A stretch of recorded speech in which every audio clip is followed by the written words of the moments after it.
चलो अम्ल और क्षार की परिभाषा भी हम लोग देख लिए, उदाहरण भी देख लिए। अब आइए देखते हैं अम्ल और क्षार को दूसरी तरीके से किस प्रकार हम लोग पहचानेंगे। पीएच मान, किसी भी पदार्थ का पीएच मान देखा जाता है, निकाला जाता है। पीएच मान निकालते हैं जब किसी भी पदार्थ का पीएच मान 7 से ज्यादा होता है, 7 से जब ग्रेटर देन होता है, पीएच वैल्यू जब 7 से ज्यादा होती है, पीएच मान 7 से ज्यादा होता है, तो वो पदार्थ क्षारीय होता है।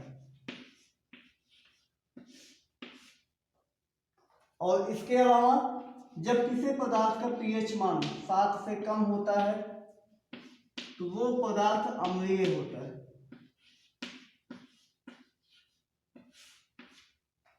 और इसके अलावा यदि किसी पदार्थ का पीएच मान 7 के बराबर होता है तो वो पदार्थ उदासीन होता है, ना तो अम्लीय होता है और ना ही क्षारीय होता है। इस प्रकार भी हम लोग याद कर सकते हैं पीएच मान के ऊपर।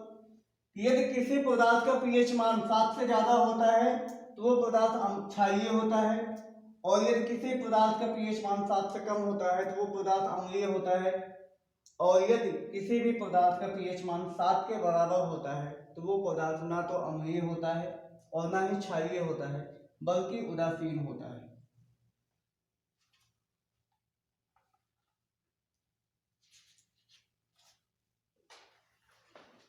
पीएच का जो मान होता है, पीएच बराबर होता है minus log of H plus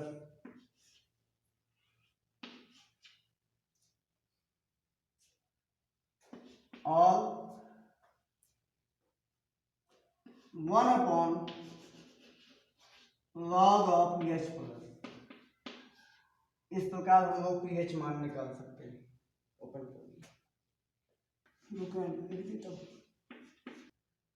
pH मान जो होता है माइनस लॉग H प्लस या बराबर 1 लॉग H प्लस होता है, क्योंकि जब इसका माइनस हटाते हैं तो ये 1 अपॉन 1 में हो जाता है। ये है लॉग, लॉग मतलब होता है लघुगणक। अब जहां पर H प्लस जो होता है इसका मान हम लोग निकालते हैं तो इसका मान निकलता है 10 की घात माइनस pH। मतलब जब किसी पदार्थ का pH मान दिया रहेगा तो उसको हम लोग 10 की घात में रख देंगे, pH प्लस आयन निकल के आ जाता है। अब आइए देखते हैं एक सारणी हम लोग देखते हैं जिसमें दिखाया गया है किस प्रकार कहां से कहां तक पदार्थ अम्लीय होते हैं और कहां से कहां तक पदार्थ क्षारीय होते हैं, कौन से ऐसे पदार्थ हैं जो उदासीन होते हैं। उस सारणी को हम लोग एक बार फिर से देखते हैं। चालू कर दीजिए। ये सारणी देखिए, यहाँ पे देखिए पीएच मान दिखाया गया है, इधर हाइड्रोजन आयन की सांद्रता की मात्रा दिखाई गई है जो मोल प्रति लीटर में, और इधर पीएच मान दिखाया गया पदार्थ का। जैसे 10 की घात 0 देखिए, जब 10 की घात जो भी 10 की घात होती है वही उस पदार्थ का पीएच मान होता है। 10 की घात 0 मीन्स एक, किसी की घात 0 होती है तो उसका मान हमेशा 1 आता है, यानी इसका पीएच मान 0।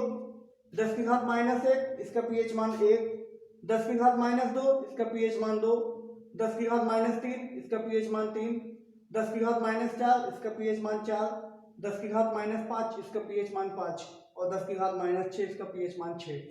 और मैंने अभी आपको बताया था कि पीएच मान 7 के पहले 7 से कम जितने भी पदार्थ होते हैं वे सभी अम्लीय होते हैं। तो यहाँ पे दिखाया गया है ये पीएच मान का बढ़ता हुआ क्रम है, 6 से लेके 6, 5, 4। जिस प्रकार जैसे जैसे बढ़ते जा रहे हैं वैसे वैसे अम्लीयता का जो गुण है वो ऑटोमेटिक बढ़ता जा रहा है, क्योंकि जिसका पीएच मान जितना कम होगा उसकी अम्लीयता की जो क्षमता है वो उतनी ही ज्यादा होती है।